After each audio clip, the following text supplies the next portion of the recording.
kan nu baasu duudhaaf seenaa saba addunyaaf kan mul'isu dhaloota qubeen dhalootaaf kalaqame naamusa ogummaatiin masakame barriif bari nagaa haa taatuuf lammiin hubannoo haa qabaatuuf gamtaan galma keenyatti ayaanuuf wiirtuu imala itti aanu. Namni namoota hundaan jaalatamu kun kan dhalatee fulbaana 19 bara 1942 magaalaa Jaalalaa fi fakkeenya waliin jireenyaa kan taate Diree Dhawaatti. Umurii isaa ijoollummaan jaalala muuziqaan qabamee yeroo hiriyoonni isaa fiiganii taphatanitti inni umurii ganna 14 ta'ee baandii muuziqaa keessa galuudhaan sirba eegale.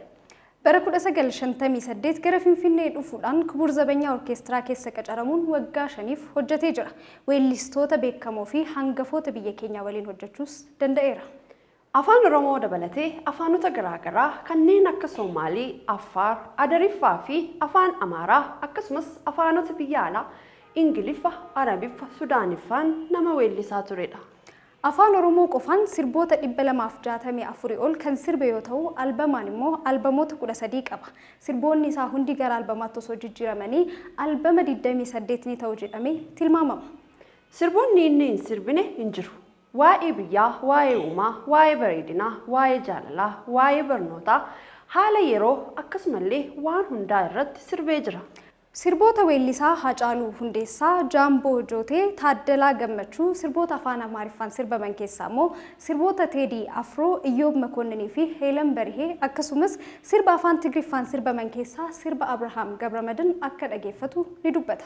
Sirboota isaa hedduuf yeedaloo isaa inni akka hojjetu dubbata. Walaloo garuu inni ni barreessa, namoota garaagaraa irraas ni fudhata.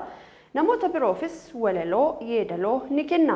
Akka fakkeenyaatti kaasuudhaaf Gaash Mahammud Ahmadiif Dooktara Kabajaa Xilahuun Gassisa dabalatee namoota hedduudhaaf kennee jira. Artistiin kun sirba isaa jalqabaa Birraadhaa bari'ee booda maqaan isaa Alii Mahammadirraa gara Alii Birraatti jijjiiramuu danda'eera. Hojiiwwan inni hojjeteef badhaasota biyya keessaaf alaa 100 ol badhaafamee jira. Dooktara Kabajaa Artist Alii Birraa. Harka fuunee akkam jirtu kabajamtoota daawwattoota wiirtuu miidiyaa beellamni sanbataa yeroo hunda torbee isaa kanatti simbira qaqqabu jalqabee jira. Egaa torbee isaa eeggatee qophiin beellama sanbataa keenyaa jalqabee jira. Haala kanaan immoo faayamneetudha kan nuti jirru. Haala kanaan nu faayee kan nu bareechee mana uffata aadaa walaabuudha. Teessoon isaanii gullallee yookaan madaaniyalamiidha. Asumaan mana uffata aadaa walaabuutiin galatoomee jenna.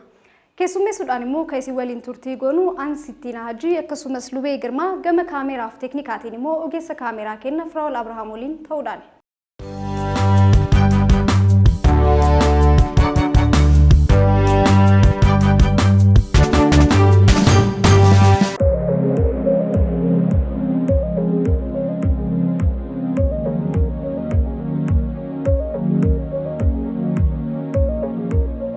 meeshaalee teekinooloojii haalli yeroo akka fayyadamnuuf nu dirqisiisan kanneen akka laaptooppii, bilbiloota ismaartii biraandii barbaadaniin akkasumas immoo koompiyuuteroota tajaajila uwwisa neetwoorkii waajjiraalee fi biirooleedhaaf yoo feetan gatii madaalawaa fi qulqullina si'ataa ta'een isiniif dhiyeessuudhaaf jirra jedha Suuper Maayikiroo Teekinooloojiin.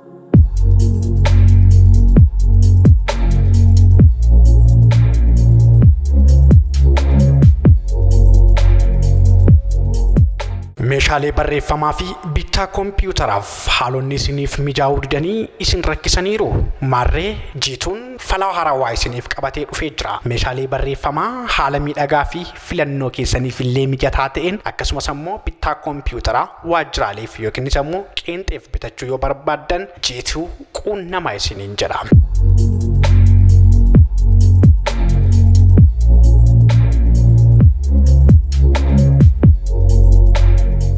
Kennaawwan jaalalaa jaalalleewwaniif maatiin ijoollee isaaf hiriyaaf akkasumas immoo kennaawwan garaagaraa meeshaalee teekinooloojii walitti hidhaman kanneen yeroon irra dabarre hiriyaaf jaalallee keessaniif akkasuma maatiif kennuu yoo barbaaddan Smart Gift and Technology bira kottaa haala miidhagaaf si'ataa ta'een nu biratti waa hunda bakka tokkotti argattu.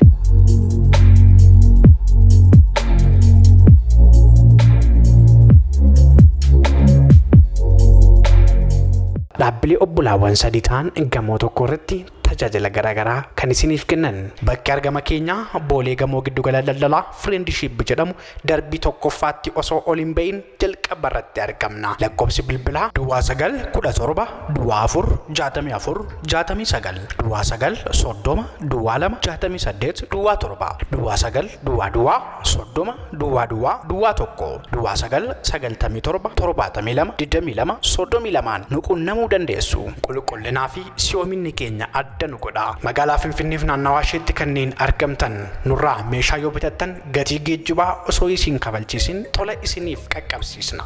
Super Micro Technology filannoo keessan taasifadha.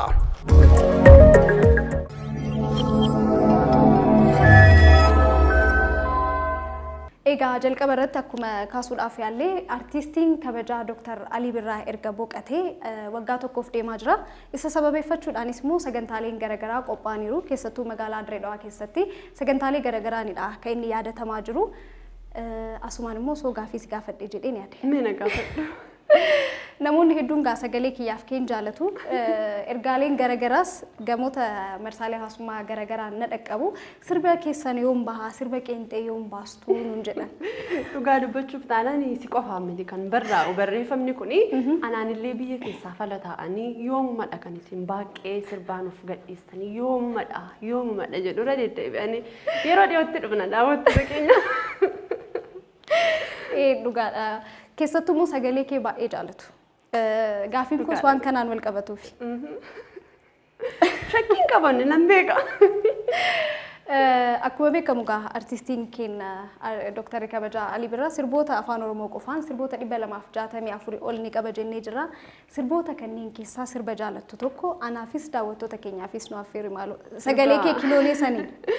Rakkoon hin jiru dhugaa dubbachuuf sirba Alii Birraa keessaa kanan jibbuun qabu. Alii Birraan egaa waggaa waggaadhaan itti qofuu kabajamuu baatee guyyaa guyyaadhaan utuu kabajamee itti xinnaadha jedhee yaadu. Inni qaalii uummata Oromooti. Alii Birraan sirba saanaa sirbii ergaa jettee immoo tokko siifaa sirbu qa'a. Natti tola. Abbaa jennee kana kanumaan jalqabna afaanuma keenyaan katabnee dubbisna. Abbaa jennee kana kanumaan jalqabna afaanuma keenyaan katabnee dubbisna. Si dabala. Ay dhugama sagaleen kee abdachiisaadha waan jedhu. Abdachiisaadhaan egaa obboleessa waan ta'eeti jedhama. Mee ati immoo irra nu buusiqa. Akkuma silas kaasnee sirboota baay'eedha kan inni qabu. Sirboota hundaa sirbuudhaaf waan yeroo hin geenyeef ana natti ta'a. Manuu jedhe.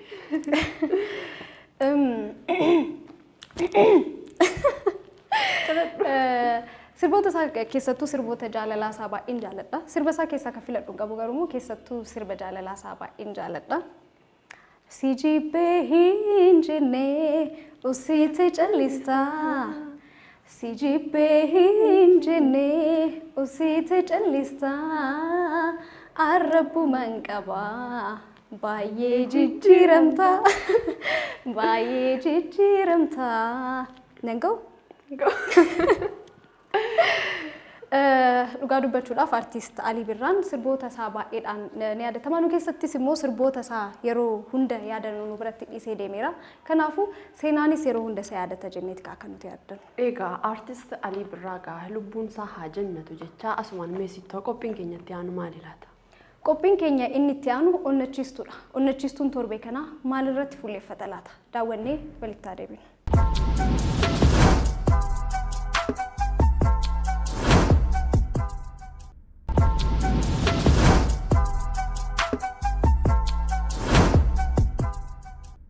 Namni dubbisu waan dubbatu beeka. Maal eessatti akka dubbatus ni beeka. Dubbisuun ilaalcha namaa jijjiira. Dubbisuun guutuu nama godhaa jedhu hedduun. Garuu immoo dubbisuu moo kan dubbisan sana hubatanii jiraachuutu guutuu nama godha laata? Kabajamtoota hordoftoota keenyaa akkam jirtu? Qophiin keenya onnachiistuu guyyaa har'aa jalqabee jira. Qophii keenya har'aatiin ammoo bu'aa dubbisuu irraa argamuu fi argame kan waliin ilaallu ta'a. Qopheessee kan isiniif dhiyeessu ani Lubee Girmaatii nu faana tura.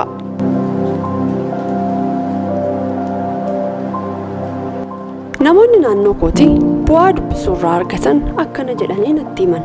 Ergan kitaaba dubbisuu eegalee ilaalchan wantootaaf qabu jijjiireera. Ergan kitaaba dubbisuu eegalee jireenya ofii kootii bareechee akkan jiraadhuuf karaa naaf tolcheera. Ilaalchan an naannoo kootiif qabu kanan fooyyessee fi dubbiin koo akka namoota hin mufachiifnetti dubbachuu eegaleera.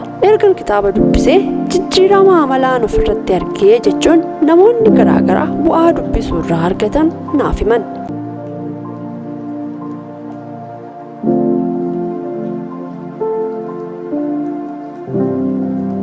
Beeksonni addunyaa kanaa hedduun isaanii waan barreeffamee lafa jiru qofa utuu hin taane waan gara fuulduraatti barreeffamuuf yaadamuyyuu dubbisuuf karaa wal dhorku. Faallaa kanaa garuu biyyoota hin guddanne keessatti namoota dubbisan utuu hin taane wantoota dubbifamantu nama dubbisu dhabee tokko isa tokko dura dubbifamuuf waan karaa wal dhorke natti fakkaata.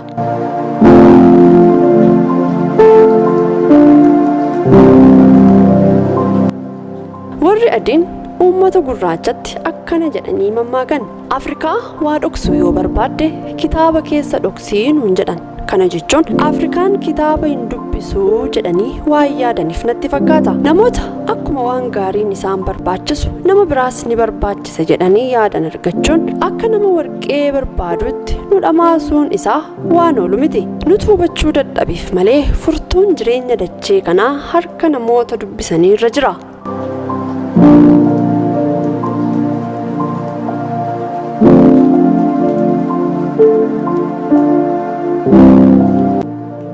Egaan hordoftoota keenya bu'aan dubbisuu kanneen armaan gaditti caqasuuf yaalleedha.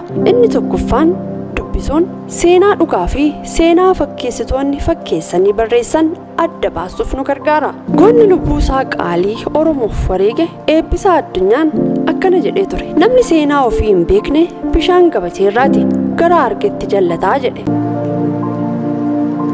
Yeroo ammaa kana addunyaan fakkeessitootaan guutamtee akka jirtu ifa jira. Egaan warri kun waan hin taane ta'e jedhanii wanta hin jirre jira jedhanii wanta hin fakkaanne fakkeessanii kan tokko ta'e gargar baasuuf kan walii galee wal dhabsiisuuf kan wal jaalate wal jibbisiisuuf biyyaa fi biyya sabaa fi sablammii walitti buusuu akka hojiitti ilaalanii fakkeessuun barreessaa ooluun hojii isaanii ta'eera.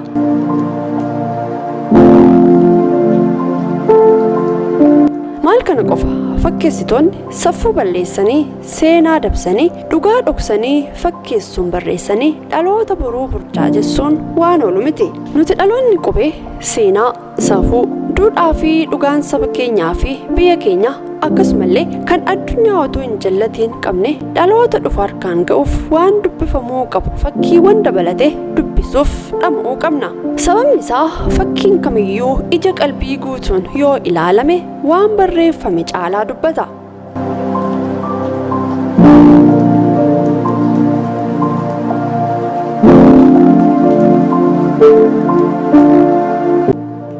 Addunyaa kana irratti warri seenaan isaa yaadatu, warri fakkeenya nuuf ta'an, warri daandii nutti agarsiisan baay'een isaanii seenaa biraa hojjetanii utuu hin taane seenaa duudhaa, safuu fi safeeffannaa dhugaan saba isaanii fi biyyi isaanii utuu hin cabin, utuu hin dabin dhaloota harkaan ga'uuf jireenya dhuunfaa isaanii achi kaa'anii waa'een dhaloota dhufuu isaan dhiphisuun utuma dubbisanii, utuu barreessanii, utuu barsiisanii warra bilchaatan isaan hubatanii waan wareegamaniifi.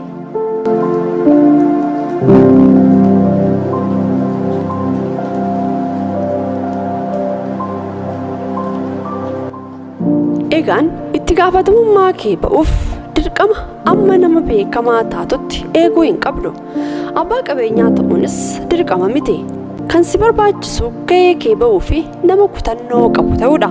Kutannoo horachuuf ammoo dubbisiitii gahee kee baadhu.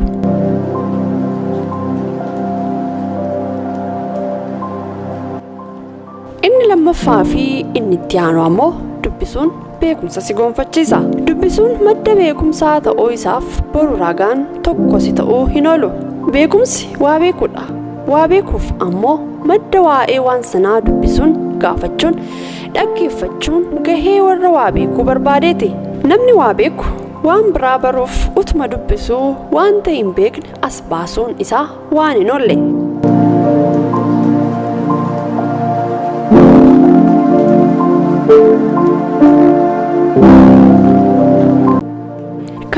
laaltu jedhee haasa'uuf utuu hin taane waluma yaadachiisuuf akka toluttiin waa dubbachuuf dirqame. Dubbisuun amala warra waa beekaniiti.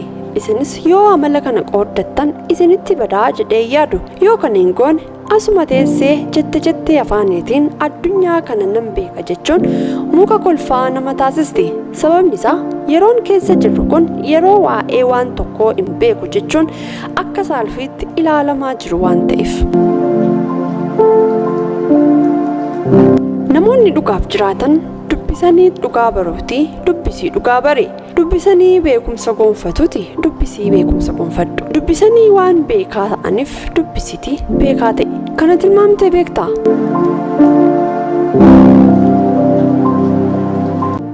Addunyaa kana irratti namoonni haalli jireenyaa biyya kanaa akka fooyya'uuf fedha qaban lakkoofsaan hedduudha. Faallaa kana ammoo namoonni haala jireenyaa addunyaa kanaa fooyyessuuf ifaajan muraasa. Kana jechuun ammoo warra addunyaa jijjiiruu barbaadan osoo hin taane warra addunyaan akka jijjiiramtu barbaadantu baay'ataa jechuudha.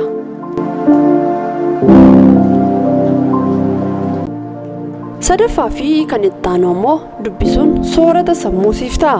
Akkuma qaamonni keenya biroon soorata barbaadan sammuun keenyas soorata akka barbaadan barreessaan Galataa Zakkaa kitaaba isaa Galaa Sammuu jedhu keessatti nu yaadachiiseera.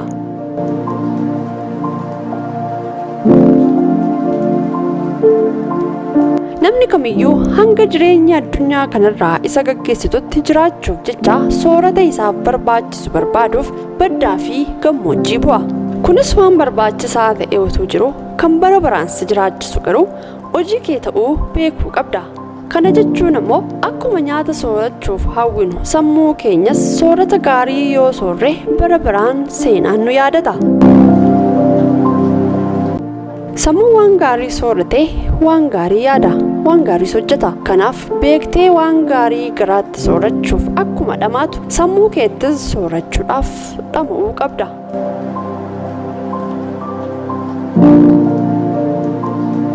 Egaan kabajamtoota daawwattoota keenyaa qophiin keenya onnachiistuu har'aa kana fakkaata.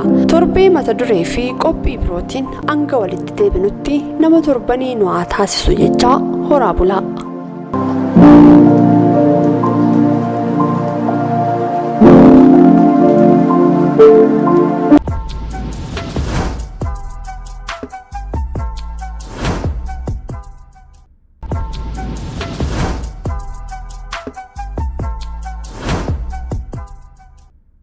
Egaa kabajamtoota daawwattoota keenyaa qophii keenya onnachiistuu daawwannee walitti deebinee jira. Lubeen torbaan kana dubbisuu jetta. Maaliin waan isaa dubbisuun kun? Dubbisuun egaa akkuma dura jedhee dubbisuun formulaa biraan qabu. Kitaabuma meeqa dubbistee akkanatti dubbisaa jetteetiin namoota akka kaasaa harta? Egaa sittoo akka namoota baay'ee golgituu ijaa godhadhee iskaarpii maradhee si bukkee taa'ee si jeequ baadhusi agammaatti kitaabota lama dubbiseera. Baay'ee dubbisteeru. Kitaaba lama guutuu dubbisteerta haga dhuma. Sayyuu dudduuba qola isaan dubbise. Yoo hagana qoosne gara sagantaa keenyatti deebinuuti waa'ee dubbisuu irratti ati dubbisuurraa maal argattee dhaloonni kun akka dubbisuuf maal gorsita? Dhugaa dubbachuudhaaf an dubbisuurraa bu'aa guddaan argadhe yeroonni yuunivarsiitii baradhusuma dhugaati abbaan ijoollee isaa birriin ergaa yeroo erguu anitti na wayyaa bitadhatu taane dubbisuu baadhusi agantitu dubbisuu baadhusi kitaaban bitadhaan deemen mucaan Waaqoo jedhamu yuunivarsiitii keenya fuuldura jira kitaaba lama yoon dubbise yoon birraa bite kitaaba tokkotti na eebbisan itti na jajjabeessuuf jecha jechuudha. Bu'aa dubbisuurraa argatte maali yoonaan jettee guutumaan guututti ilaalcha koo badaa namni baay'een narratti jeebbu naa jijjiire.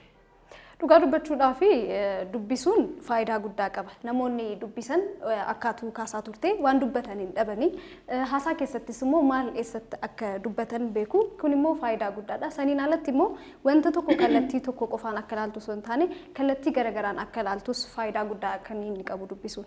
Egaa amma keessa gaa miidiyaan hawaasummaa maal akka dubbisnu nu barsiise beektaa sitta. Namoota miidiyaa hawaasummaa irratti beeknu gaafa bakkee irratti arginu akka dubbisnu nu godhe malee kitaaba dubbisuudhaaf akkasumarra carraan ullaan miidiyaan hawaasummaa kun. Irra caalaa kenna yeroo kenna kan dabarsinu bilbila kenna irratti sanumaan wal qabates immoo barreeffamoota gaggabaaboo wanuma Facebook irrattis ta'uu danda'a marsaalee hawaasummaa garaa irratti gadhiifaman dubbisna malee dhugaa dubbachuudhaaf fi kitaabota dubbisuudhaaf hifachaa jira. Gara hifachuuttidha kan nuti deemaa jirru. Kunis immoo dhiibbaa marsaan hawaasummaa nutti fide natti fakkaata. Faayidaas qaba, miidhaas qaba namatti fayyadamee fi qixattidha kan inni fayyadu. Mee amma naasofneerra. Qophiin keenya itti aanu maali? Qophiin keenya inni itti aanu faana gootaati. Faanni gootaa torbee kana nama yeroo dhiyoo kana keessatti marsaa hawaasummaa irratti sirriitti daawwachaa turreedha. Nama immoo meedaaliyaa lammummaa Ameerikaas argateedha. Namni kun sagantamatti haa deemnee ilaallu miti. Kallattiiwwan gara sagantaa faana gootaatti dabarraa ammas turtiin keessan nu waliin haa ta'u.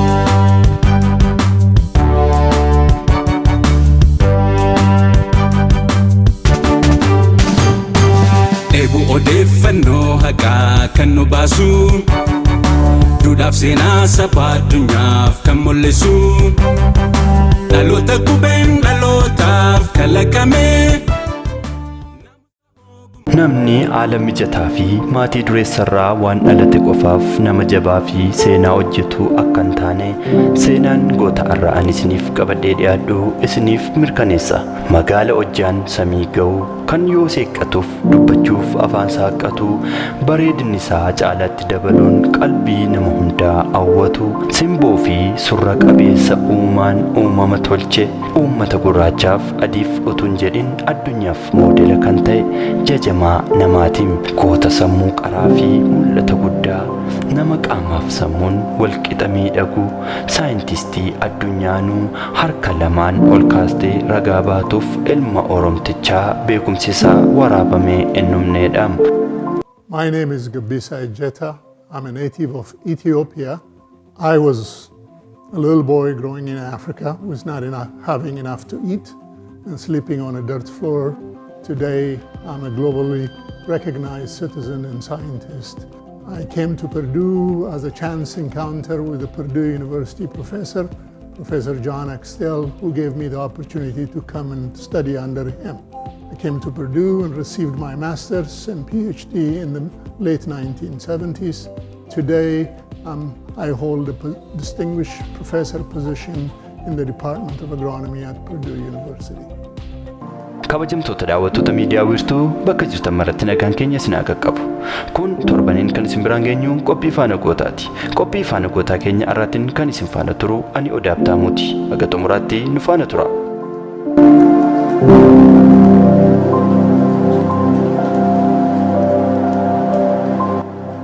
Akka hiyyummaa fi haalota keessatti guddateef nama eessayyuu ga'uu hin dandeenye kan ture ciniinnataa fi abbaan mul'ata guddaa kuni ciminaa fi cichoomina isaa kaayyoo isaa irratti qabuun sadarkaa biyya isaa irra darbee dandeettii isaan badhaasa addunyaa gurguddaa jedhaman hedduu harka isaa galchachuu nama danda'edha. Bu'aa qorannoo isaatiin biyyoota hedduu beela jalaa kan baase saayintistii addunyaatiin jabaa giddii gabbaruu akkuma mammaaksi Oromoo jedhu faranjiinuu dirqamtee beekumsaa fi dandeettii isaa itti fayyadamaa nama jirtu nama hanga dandeettii isaa illellifamin jiru ayyuu jabaatiin akka lakkoofsa Itoophiyaatti bara 1940 Shawaa Lixaa ganda baadiyaa Olomkomii jedhamutti maatii harka qalleessa keessaa dhalate. Bakki kun Finfinneerraa kallattii lixaan gara kiiloomeetira 62 fagaattee kan argamtu yoo ta'u haalli guddina isaa ulfaataa fi rakkisaa ture. Manni barumsaa mana maatii isaarraa gara kiiloomeetira 20 fagaattee waan argamuuf fageenya kana hunda ijoollummaan ciniinnatee doofummaa jalaa bahuuf kan tattaafatee barateedha. Haa ta'u malee haalonni kun hundi isa daangessuu hin dandeenye. Dandeettii inni barnoota isaa irratti qabu barsiisota isa barsiisanuu baay'ee isaan kan ajaa'ibu ture. Barumsa sadarkaa tokkoffaa fi sadarkaa lammaffaa Olomkomiif ejereetti barate. Adeemsa sana keessatti wayita dadhabu gaaddisa mukaa ta'a. Gaafa milkaa'u ammoo konkolaachistoonni daandii sanarra imalan yoo garaa laafaniif kan isa geggeessan tureem. Haalli barnoota isaa walxaxaa fi tabba guddaa kan ture. Barnoota isaa gara Ambootti yoo jijjiiramus haati isaa rakkina obsuuf ulfaatu hunda danda'anii barsiifachuuf ofitti murteessanii. Jireenya isaa keessatti ga'een haati isaa qaban tilmaama kan hin qabne ta'uun dubbiif dhaadannoo isaa yeroo maraatiin. Barataan cimaaf fakkeenyummaa gaarii qabu kun jalqaba bara 1973 mana barumsaa teeknikaa fi ogummaa Jimmaatti barachuu danda'eera. Itti aansuun yuunivarsiitii Oromiyaatti gosa barnootaa saayinsii biqilootaatiin digirii tokkoffaasaa barachuu danda'eera. Namni kun maqaan isaa ganamaa Gabbisaa Ejjetaa jedhama. Yeroo har'aa garuu barnootaaf qorannoo godhuun maqaa fi muudama Looreet Piroofeesar Gabbisaa Ejjetaa jedhamuun addunyaatti beekamu. Bara yuunivarsiitii Oromiyaa baratan Piroofeesara yuunivarsiitii Parduu irraa dhufanii Itoophiyaa keessaa waa'ee bisingaa qoratan tokkoon kan walitti dhufan yoo ta'u, carraan isaaniin wal baruu haalota akka mijeesseef Looreet Piroofeesar Gabbisaan himanii turanii. Piroofeesar Gabbisaan bara 1984 irraa eegalee miseensa yuunivarsiitii Parduu bulchiinsa Indiyaanaa keessatti argamu ta'anii tajaajilaa turaniiru. Barumsa isaanii digirii lammataa fi digirii sadaffaa biqiltuu walitti makuu yookaan diqaalomsuu fi jeneetiksiidhaan yuunivarsiitii Parduutti baratanii. Piroofeesar Gabbisaan waggootaaf midhaan bisingaa keessumaa uummata miliyoona hedduu Afrikaa keessaa sooratu xiyyeeffannoon qorataniiru. Qorannoon keessumaa Sudaanitti bisingaa irratti taasisan sadarkaa Afrikaatti jijjiirama guddaa fiduu danda'eera. I tell people I'm always driven with the curiosity and discovery research. Most people who are engaged in research get excitement out of discovery. And I tell people that if you get a chance to engage in research, that also provides opportunity for the utilization of research results for making a difference in the lives of people. It can be really exhilarating. And so I'm motivated by the fact that I try to the level that I can to make connection between the discoveries that I make in research and improvement of well-being of people, particularly in developing countries. That's my motivation. Piroofeesar Gabbisaan sanyii walitti makame yookaan diqaalome ongee fi waagii hamaa dandamatu qorannoon waan argataniif bara 2009 badhaasa nyaata addunyaa yookaan World Food Prize badhaafamuu danda'aniiru. Baruma sana gara biyya handhuura isaaniitti deebi'uun pirezidaantii Itoophiyaa yeroo sanaa Girmaa Waldagiyoorgis harkaa badhaasa goota biyyaalessaa Itoophiyaa jedhamuun badhaafamuu danda'aniiru. Gumaachi badhaasa addunyaa akka argatan ka'umsa ta'e kunis oomisha qonnaan bultoota Afrikaa miliyoona 100 lakkaa'aman jijjiireera. Biyyoota Afrikaa hedduu afaan beelaa keessaa baasuun wabii midhaan nyaataatiin akka of deeggaraniif gumaacha guddaa buuseera. Piroofeesar Gabbisaan gosoota midhaanii fooyya'oo fi walmakaa baay'ee Ameerikaa fi biyyoota Afrikaa hedduu keessatti akka fayyadamaniif qorachuun gumaachaniiru. Gosoonni isaanii hedduun biyyoota Afrikaa hedduu keessatti milkaa'inaan bobbaafamaniiru. Guddina dinagdee darbees jijjiirama jiruu fi jireenya hawaasichaafis bu'aa guddaa taasiseera. Bu'aan qorannoo Piroofeesar Gabbisaa ittiin beekamuun qofaa utuu hin taane dhaabbata USAID waliin ta'uun qonnaan bultoota addunyaa bira sanyiin bisingaa kana akka ga'ee qonnaan bulaan ittiin fayyadamuuf hojii isaan hojjetan guddaadha.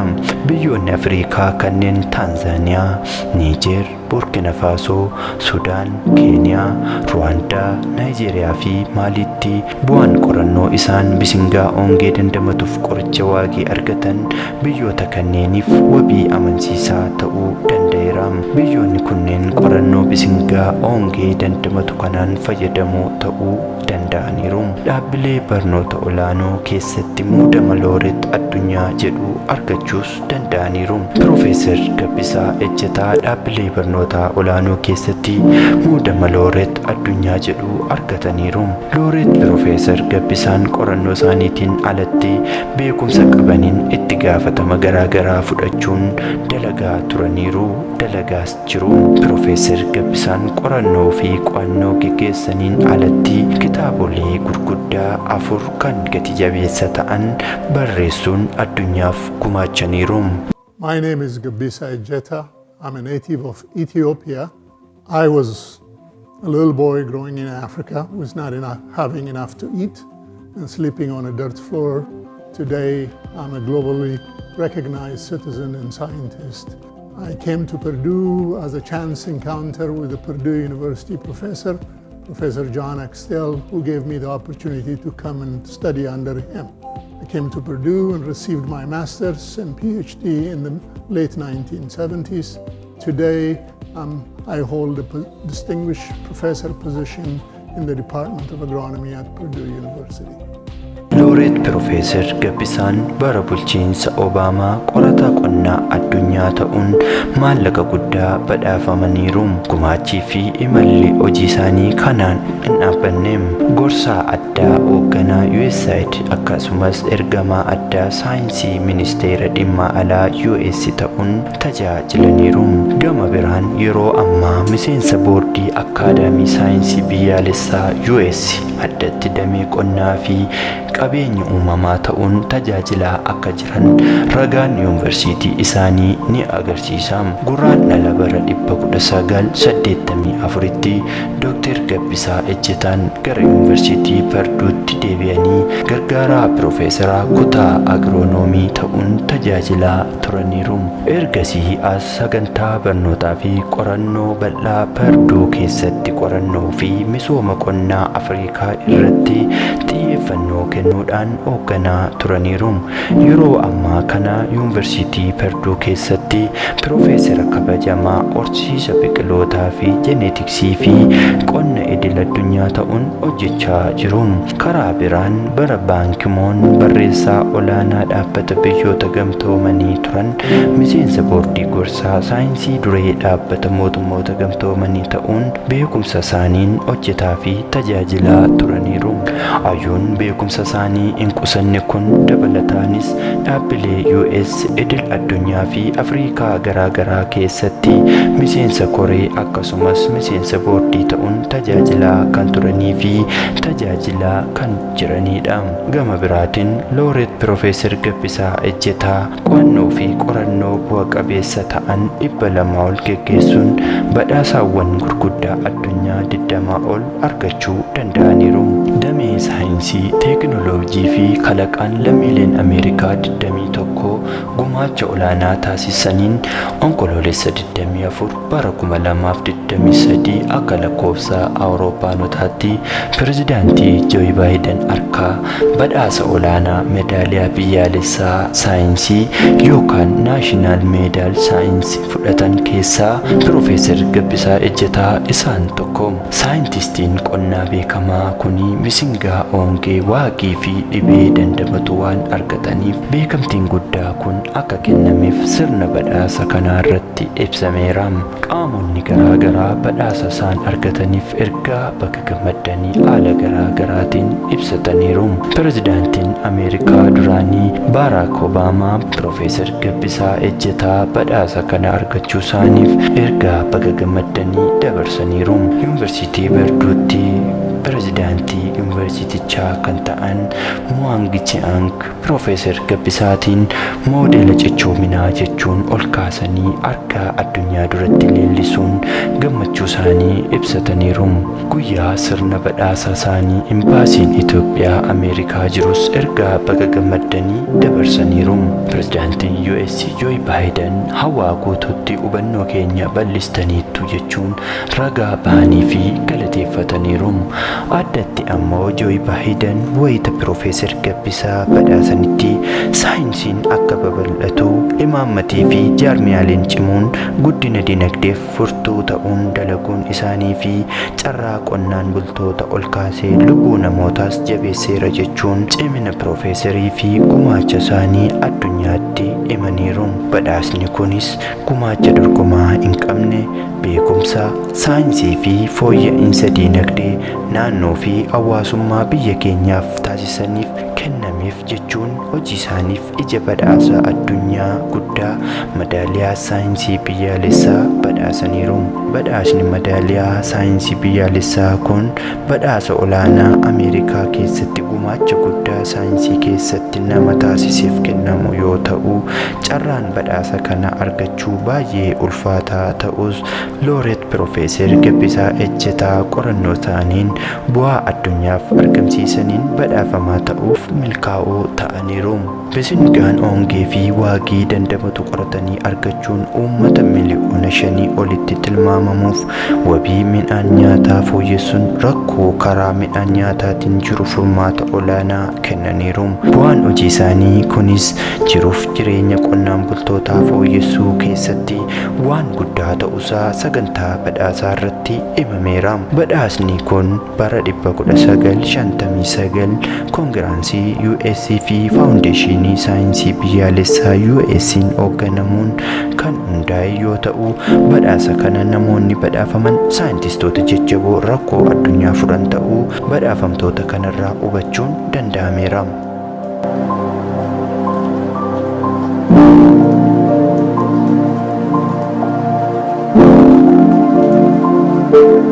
Daawwattoota keenyaa seenaan faana goota har'a isin biraan keenya kana fakkaata. Irraa akka barattan homaa shakkii qabu. Torban sagantaa faana goota biroon hanga walitti deebinutti nagaan tura.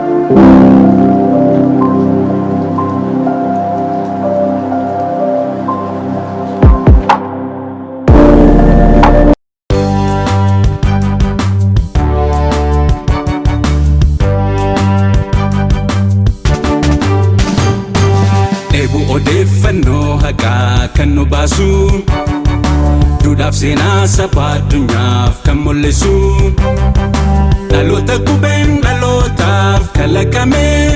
Egaan kabajamtoota daawwattoota keenyaa walitti deebineetudha kan nuti jirru. Turtii aga ammaatti nu faana taasisaa jirtaniif ulfaadhaa isiniin jecha egaa gaazexeessaa Odaa Habtaamuun egaa dookumentarii waa'ee Piroofeesar Gabbisaa Ejjetaatii kan inni nuuf qopheesse. Piroofeesar Gabbisaa Ejjetaa dhugaa dubbachuudhaaf karaan inni itti deeme na ajaa'iba. Namni baadiyyaa xiqqoo keessatti dhalatee barumsa barachuudhaaf rakkataa ture tokko akka addunyaatti namoota qorannoowwan garaagaraan beekamu yoo nama ta'u namoota garaagaraa sonnachiisa. Keessattuu immoo namoonni barumsa dhabanii rakkatanis yoo jiraatanii namoonni abdii kutatanis yoo jiraatan jiruun isaa waan sirriitti nama barsiisudha. Sirriidha. Piroofeesar Gabbisaa Ejjetaan egaa kan inni dhalatee guddatee guddina Shawaa Lixaa aanaa Olonkomiittidha. Baadiyyaa xinnoo keessattidha kan inni dhalatee guddate. Garuu sammuu isaa baadiyyaa keessatti hambisuun hin danda'amnedha. Dhugaadha. Seenaa sirriitti nama barsiisudha. Asumaan Odaa Habtaamuun galatoomii jechaani sagantaan keenya inni xumuraa maali inni lube? Sagantaan keenya inni xumuraa egaa ammas barnoota. Ammas barnoota daawwannee walitti haa deebinu. Barnoota, ammas barnoota, kana ta'uu qaba kaayyoon Oromoota. Barnoota, ammas barnoota, kana ta'uu qaba kaayyoon Oromoota. Harka fuunee akkam jirtu kabajamtoota daawwattoota keenyaa kun qophii keenya ammas barnootaa sa'aatii isaa yeroo isaa eeggatee isin bira ga'udha. Egaa qophii keenya har'aatiin ammoo waan seenaa waan aadaa jechamoota beekamoo naannoo keenyatti beeknu wal gaafachuudhaan kan nuti waliin turru.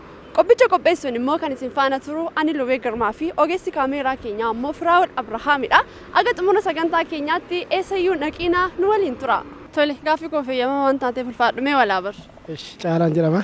Magarsaa Olaanaan jedhama. Baarudin Maammanduun jedhama. Faantuun jedhama. Boontoos Fuun jedhama. Ammas barnoota, kana ta'uu qaba kaayyoon Oromoota. Sabni dammaqee, sabni gurmaa'ee fi sabni hidhatee yoomiyyuu injifataadha hayyuu Oromootu jedhee. Hayyuun Oromoo kun eenyudha? Kana beekuu hin dandeenye. Kana dhiifama naa darbeen beeku. Baaroo Tumsaati. Mee jecha masaa kan biroo kan yaadattan naaf hima. Kan biraa kan hin yaadadhu lafti kan qonnaan bulaa ta'us kan jedhe tokko isaa Hayyuun Oromoo jedhe Dooktar Mararaa Guddinaa. Mararaa Guddinaa jedhe. Mararaa Guddinaa jedhe.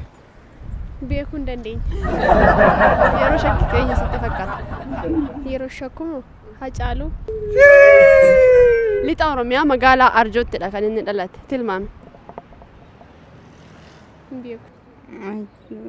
Abbaa Gadaa. Abbaa Gadaa keessaa eenyu? Maqaa isaa hin beeku. Gara Abbaa Gadaa ta'uusaa yaadatta. Abbaa Gadaan kan jedhe keessaa jecha biraatti naa dabali.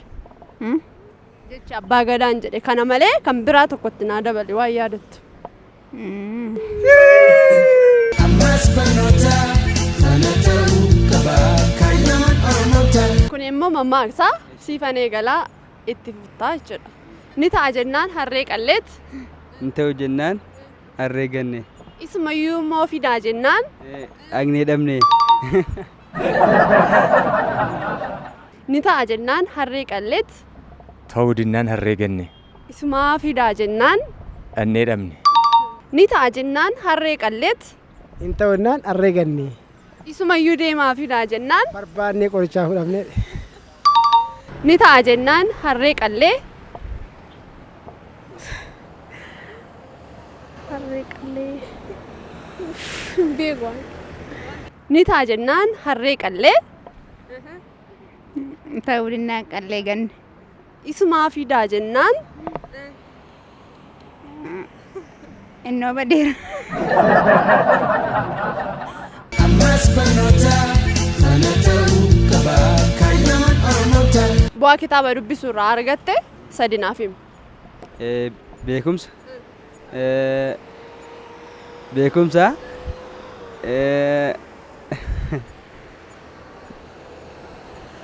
Bakka. Mee kitaaba meeqa dubbiste gammaatti? Gammaatti kitaaba 7 dubbiseera. Torba keessaa sakandii 4 keessatti kitaaba 4 naaf himi. Kitaaba 4 maasii, Ingiliffa, Afaan Oromoo, Siivikii.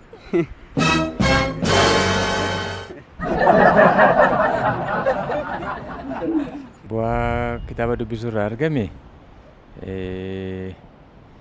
tokko akka barumsatti jabaatan barumsa baratan nama gorsaa. Lammataa jireenya sirrii akka jiraatan jireenya namaa fooyyessaa. Akka itti biyya guddisanis nama barsiisa. Agammaa kitaaba meeqa dubbistaniittu? Lakkaa'ee fixuu hin danda'u. Kitaaba dubbistan keessaa 4 sakandii 4 keessatti naaf himtu. 4 kan siyaasaa moo kan kitaabuma dubbistanii isin fayyada? Kitaaba baay'een dubbisan. Bara dargiitii kaaseen dubbisa. Poolitikaal ikoonoomii dubbiseera. Kan filoozofii dubbiseera. Kan seenaa dubbiseera. Kan barnootaas immoo baay'een dubbise. Barsiisaas tureera. Bu'aa kitaaba irraa dubbisu tokko waan tokko dubbifattee sammuu keessa gale yaadicha fudhattee deemta. Si oofaa galmaan si ga'a. Amma immoo hin dubbifanneetti waa tokko argeette galmaan si hin ga'u. Karaatti si hambisaa jechaadha. Agammaa mee kitaaba meeqa dubbiste jettaati? Ani baay'eedha. Mee sakandii 4 si jenna baay'ee dubbistee si keessaa 4 na yaadachiisi.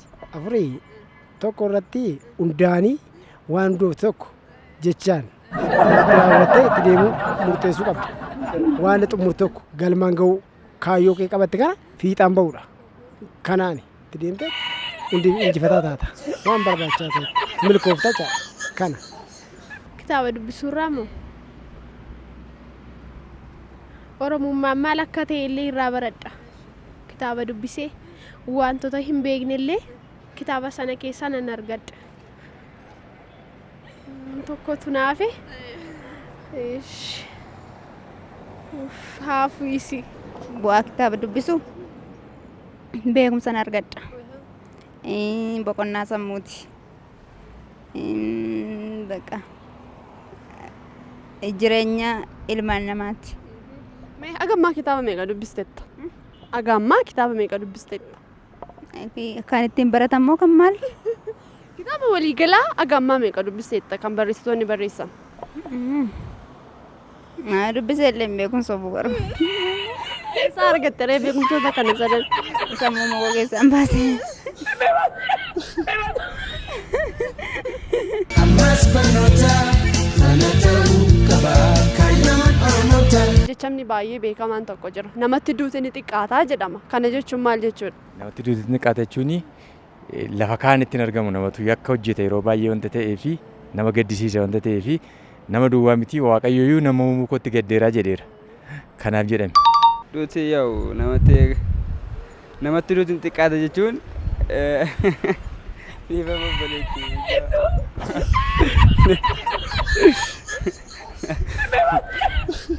Namatti duuti ni xiqqaata jechuun kana wallaahi dhiifama beekuu hin dandeenye. Waan ariifadhaa jiruudhaaf gaaffii kana badaanatti cimsite waan ta'eedhaaf. Oo abbaan duuta sana ofirraa hambise duun sirraa fuudhuu danda'a. Oo abbaan immoo duun isa du'a barbaade du'a ofitti farise hin baay'ata. Duun sun itti baay'ata. Abbaan immoo ofirraa du'a fageessinaan duun wal argu abbaa sanaan. Kanaafuu jechamni namatti duuti ni xinnaata jedhu kan ammaa bakka bu'a jechuudha. Waan hundaafuu duuti ni xinnaata jechuun salphaadha. Waan sana gabaabsaan gaabbinaan laaltee duuti sirraa xiqqaatu sirraa fuudhu waaqayyo du'a sirraa fageessuudha. Kanaan. Namatti duuti ni xiqqaata. Haraa ani kanan beeku. Maali tilmaamame maal sitti fakkaata?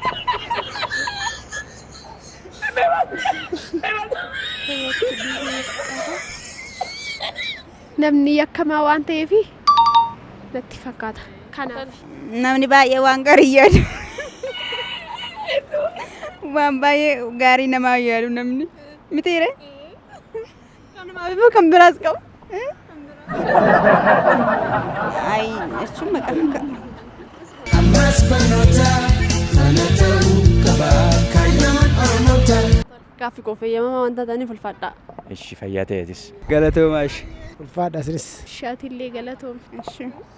Egaan kabajamtoota daawwattoota keenyaa qophii keenyaa aga ammaa turerraa barattaniitu akkasumallee ittiin bohaartaniitu jenneetudha kan nuti abdii qabnu. Gaaffii gaafachaa turre keessaa muraasa deebisuuf yaala. Gaaffii tokkoffaa gaafanne irratti sabni dammaqee sabni gurmaa'ee fi sabni hidhate yoomiyyuu taanaan injifataadha. Ayyuun Oromoo jedhe eenyudha jenneetudha kan nuti gaafanne. Egaa ayyuun Oromoo kuni Dr. Hayilee Fidaati jechuudha. Yeroo baay'ee egaa Dr. Hayilee Fidaan kan inni ittiin beekamu qorannoo afaan Oromoo adda addaa qorachuudhaan yoo ta'u kan inni itti dhalatee guddate lixa Oromiyaa magaalaa Arjootti gaafa ta'u Yuunivarsiitii Finfinneetti muummee ji'oo fiiziksiidhaan digirii isaa jalqabaa kan fudhatee fi digirii isaa lammaffaa ammoo sooshooloojiidhaan fudhatee jechuudha. Gaaffii lammaffaan ammoo mammaaksadha. Mammaaksi kunis ni ta'aa jennaan harree qallee booddee maaltu jira jenneetudha kan nuti gaafanne. Ni ta'aa jennaan harree qallee, in ta'u jennaan harree gannee, isumayyuu fidaa jennaan dhaqnee dhabnee jedhanii mammaakuu jechuudha Oromoon.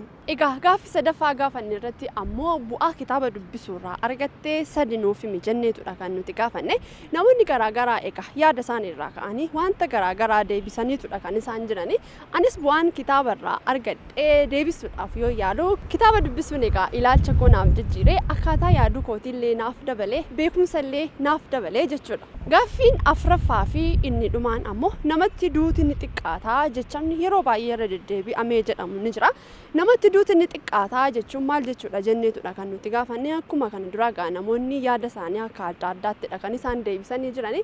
Akkanatti fakkaatutti garuu namatti duuti ni xiqqaataa jechuun hammina namaa waan ibsu natti fakkaataa jechuudha. Egaan kabajamtoota daawwattoota keenyaa qophiin keenya aga ammaatti daawwachaa turtan kana fakkaata ture. Nu daawwachaan waliin turuu keessaniif hedduu isin galateeffannee torbee qophii kan birootiin aga walitti deebinutti nama torbanii nu haa taasisu fayyaan tura. Ammas barnoota kana ta'uu qaba kaayyoon Oromoota.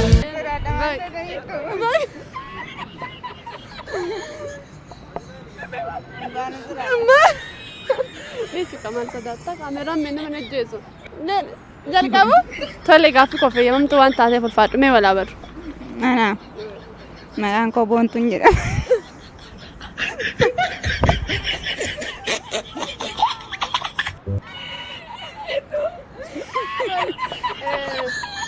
Gaaffii irraan jalqaba moo eegalu ndagana? Hin qaaneffatiin ishee? Tole gaaffii koo fayyamamtu waan taateef ulfaadhu mee walaa barru. Boontoos fuun jedhama.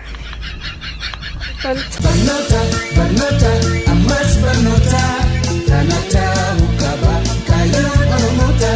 Barnoota barnoota ammas barnoota kana ta'uu qaba kaayyoon Oromoota. Lubee torbee kana si dadhabe. Dubbisuu. Waa'ee ma dubbisuuti ammas barnoota irrattis immoo waa'ee dubbisuu kaasaa turte. Egaa namoota baay'eedhaan gammaamee kitaaba meeqa dubbistee jedhee ma beekumsa walii galaaf yeroo gaafadhu baay'een dubbisee jedheera tokko maal faa yeroo jedhu fiiziksiis dubbise afaan oromoos dubbise. Isa ilaaleen baay'ee kolfaa ture dhugaa. Daawwattoonni keenyas immoo ittiin bohaaraniiru jedheen kan ani abdadhu.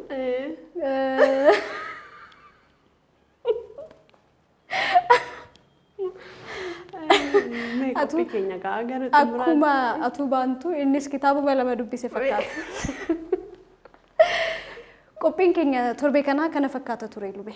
Egaa kabajamtoota daawwattoota keenyaa turtii haga ammaatti nu faana taasistaniif ulfaadhaa isin jenne qophii keenya beellama sanbataa torban kanaa gara xumuraattidha kan nuti fidaa jirru.